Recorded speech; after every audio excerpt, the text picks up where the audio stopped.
როგორ კითხულობდნენ 90-იანებში მასწავლებლები და 2025-ში? აბა მიდი. 90-იანებში.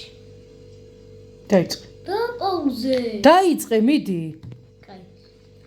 საქართველო მთიანი ქვეყანაა. ზოგჯერ ჩვენთან სუსხიანი ზამთრის დღეები იცის. განსაკუთრებით ცივა საქართველოს მთიანეთში. მთის მკაცრ პირობებში ცხოვრებას არც თუ ბევრი ძუძუმწოვარი ირჩევს. ესე იგი, ბავშვებო, ეხლა აქ წერია, რომ საქართველო არის მთიანი ქვეყანა. ესაა ამის მთავარი აზრი. და როგორ კითხულობენ 2025-ში თეკოსნაირი მასწავლებლები და თვითონ თეკო. საქართველო მთიანი ქვეყანაა. ზოგჯერ ჩვენთან ცივი და სუსხიანი ზამთრის დღეები იცის. განსაკუთრებით ცივა საქართველოს მთიანეთში. მთის მკაცრ პირობებში ცხოვრებას არც თუ ბევრი ძუძუმწოვარი ირჩევს. თეკო, ეგეც შენ. აი ხედავ რა დღეშია ეს. დაუწერე ხვალე ორიანი ბუნებას რომ მოგიყვება.